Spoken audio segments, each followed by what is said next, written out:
রাজকন্যা মরিয়মের একটা সুন্দর রাজপ্রাসাদ।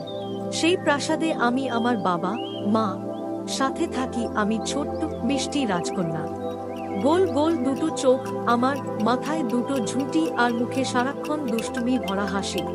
আমার পৃথিবীটা ছিল খুব ছোট, আর সেই পৃথিবীর ঠিক মাঝখানে ছিলেন একজনই, আমার বাবা, অর্থাৎ এই রাজ্যের রাজামশাই।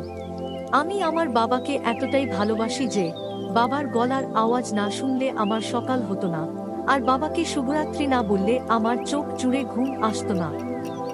আমাদের প্রজাদের সুখ দুঃখ দেখার জন্য প্রতিদিন সকাল সকালই বাবাকে রাজ দরবারে চলে যেতে হতো। আর ঠিক তখন থেকেই শুরু হতো আমার অন্তহীন অপেক্ষা। আমার ঘরে মস্ত বড় জানলাটা ছিল ঠিক রাজপথের দিকে। রানী মা এসে আমাকে বলতেন, মা মনি, একটু খেয়ে নাও। না মা, আমি বাবার সাথেই খাব। বাবা যখন রাজ্য সামলাতে যায়, আমি তখন এই জানলায় বসে বাবার জন্য অনেক অনেক ভালোবাসা জমিয়ে রাখি। ওই তো বাবা।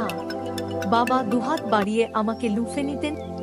একদিন বাবা আমাকে বললেন, আমার ছোট্ট মামনি, তোমার কষ্ট হয় মা? একটুও না। তবে তুমি যখন দূরে থাকো তখন তোমার কথা খুব মনে পড়ে। বাবা তোমাকে খুব ভালোবাসে, আর বাবা তোমার খুব কাছেই আছে।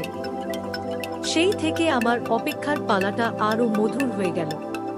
এখন আমি জানলার পাশে বসে সুর শোনে, ছবি আঁকি, আর পরম সুখে বাবার জন্য অপেক্ষা করি।